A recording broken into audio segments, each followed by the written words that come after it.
एक समय की बात है। राजा हरिश्चंद्र के राज्य में एक कुम्हार था। वह मिट्टी के बर्तन बनाता था, लेकिन वह कच्चे रह जाते थे। एक पुजारी की सलाह पर उसने इस समस्या को दूर करने के लिए एक छोटे बालक को मिट्टी के बर्तनों के साथ हवा में डाल दिया। उस दिन संकष्टी चतुर्थी का दिन था। उस बच्चे की माँ अपने बेटे के लिए परेशान थी। उसने गणेश जी से बेटे की कुशलता की प्रार्थना की। दूसरे दिन जब कुम्हार ने सुबह उठकर देखा तो आवा में उसके बर्तन तो पक गए थे, लेकिन बच्चे का बाल बांका भी नहीं हुआ था। वह डर गया और राजा के दरबार में जाकर सारी घटना बताई। इसके बाद राजा ने उस बच्चे और उसकी माँ को बुलवाया और माँ ने सभी तरह के विघ्न को दूर करने वाली संकष्टी चतुर्थी का वर्णन किया। इस घटना के बाद से सभी महिलाएं संतान और परिवार के सौभाग्य के लिए संकट चौथ का व्रत करने लगी। एक और पौराणिक कथा के अनुसार एक समय की बात है कि विष्णु भगवान का विवाह लक्ष्मी जी के साथ निश्चित हो गया। विवाह की तैयारी होने लगी। सभी देवताओं को निमंत्रण भेजे गए, परंतु गणेश जी को निमंत्रण नहीं दिया। कारण जो भी रहा हो, अब भगवान विष्णु की बारात जाने का समय आ गया। सभी देवता अपनी पत्नियों के साथ विवाह समारोह में आए। उन सब ने देखा कि गणेश जी कहीं दिखाई नहीं दे रहे हैं। तब वे आपस में चर्चा करने लगी कि क्या गणेश जी को नहीं न्योता है या स्वयं गणेश जी ही नहीं आए हैं। सभी को इस बात पर आश्चर्य होने लगा। तभी सबने विचार किया कि विष्णु भगवान से ही इसका कारण पूछा जाए। विष्णु भगवान से पूछने पर उन्होंने कहा, हमने गणेश जी के पिता भोलेनाथ महादेव को न्योता भेजा है। यदि गणेश जी अपने पिता के साथ आना चाहते हैं तो आ जाते। अलग से न्योता देने की कोई आवश्यकता भी नहीं थी। दूसरी बात यह है कि उनको 1.25 मन मूंग, 1.25 मन चावल, 1.25 मन घी और 1.25 मन लड्डू का भोजन दिन भर में चाहिए। यदि गणेश जी नहीं आएंगे तो कोई बात नहीं, दूसरे के घर जाकर इतना सारा खाना पीना अच्छा भी नहीं लगता।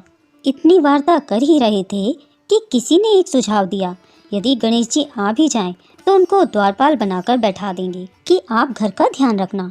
आप तो चूहे पर बैठकर धीरे धीरे चलोगे तो बारात से बहुत पीछे रह जाओगे। यह सुझाव भी सबको पसंद आ गया, तो विष्णु भगवान ने भी अपनी सहमति दे दी। होना क्या था कि इतने में गणेश जी वहां आ पहुंचे और उन्हें समझा बुझाकर घर की रखवाली करने बैठा दिया। बारात चल दी। तब नारद जी ने देखा कि गणेश जी तो दरवाजे पर ही बैठे हुए हैं, तो वे गणेश जी के पास गए और रुकने का कारण पूछा। गणेश जी कहने लगे कि विष्णु भगवान ने मेरा बहुत अपमान किया है। नारद जी ने कहा कि आप अपनी मूषक सेना को आगे भेज दें तो वह रास्ता खोद देगी, जिससे उनके वाहन धरती में धंस जाएंगे। तब आपको सम्मान पूर्वक बुलाना पड़ेगा। अब तो गणेश जी ने अपनी मूषक सेना जल्दी से आगे भेज दी और मूषक सेना ने जमीन खोद डाली।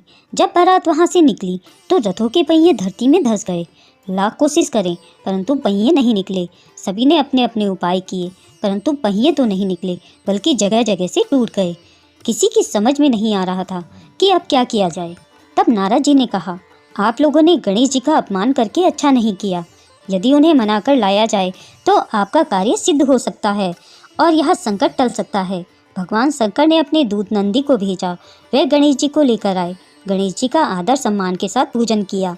तब कहीं रथ के पहिए निकले। अब रथ के पहिए निकल तो गए, परंतु वह टूट फूट गए, तो उन्हें सुधारे कौन।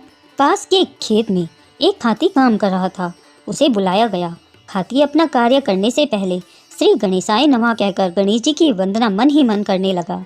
देखते ही देखते हाथी ने सभी पहियों को ठीक कर दिया। तब हाथी कहने लगा कि हे देवताओं, आपने सर्वप्रथम गणेश जी को नहीं मनाया होगा और ना ही उनका पूजन किया होगा, इसीलिए तो आपके साथ यह संकट आया है। हम तो मूर्ख अज्ञानी फिर भी पहले गणेश जी की पूजा करते हैं, उनका ध्यान करते हैं। आप लोग तो देवतागण हो, फिर भी आप गणेश जी को कैसे भूल गए। अब आप लोग भगवान श्री गणेश जी की जय बोलकर जाएं तो आपके सब काम बन जाएंगे और कोई संकट भी नहीं आएगा। ऐसा कहते हुए बारात वहां से चल दी और भगवान विष्णु का लक्ष्मी जी के साथ विवाह संपन्न करा के सभी सकुशल घर लौट आए। हे गणेश जी महाराज, आपने विष्णु को जैसो कारज सारियो ऐसो कारज सबको सिद्ध कर जो। बोलो गजानन भगवान की जय। श्री गणेश चतुर्थी व्रत की पौराणिक कथा के अनुसार एक बार भगवान शिव तथा माता पार्वती नर्मदा नदी के किनारे बैठे थे। वहाँ माता पार्वती ने भगवान शिव से समय व्यतीत करने के लिए चौपड़ खेलने को कहा। शिव चौपड़ खेलने के लिए तैयार हो गए, परंतु इस खेल में हार जीत का फैसला कौन करेगा, यह प्रश्न उनके समक्ष उठा।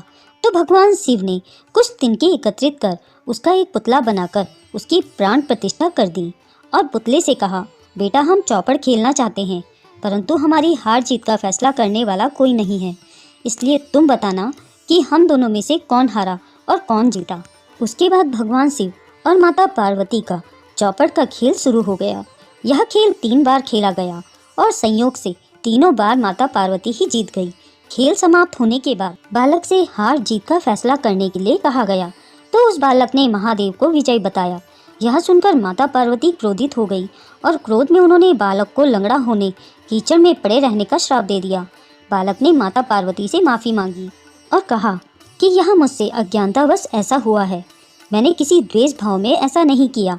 बालक द्वारा क्षमा मांगने पर माता ने कहा, यहाँ गणेश पूजन के लिए नाग कन्याएं आएंगी, उनके कहे अनुसार तुम गणेश व्रत करो, ऐसा करने से तुम मुझे प्राप्त करोगे। यह कहकर माता पार्वती शिव के साथ कैलाश पर्वत पर चली गई।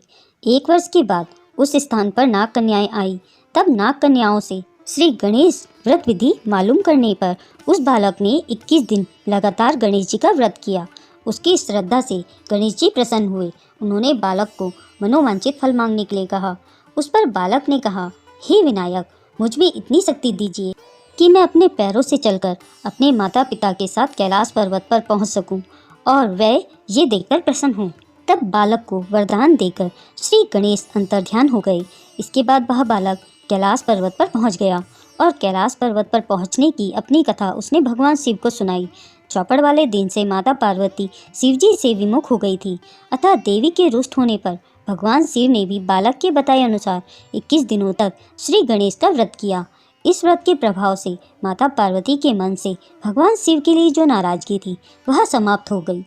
यह व्रत विधि भगवान शंकर ने माता पार्वती को बताई।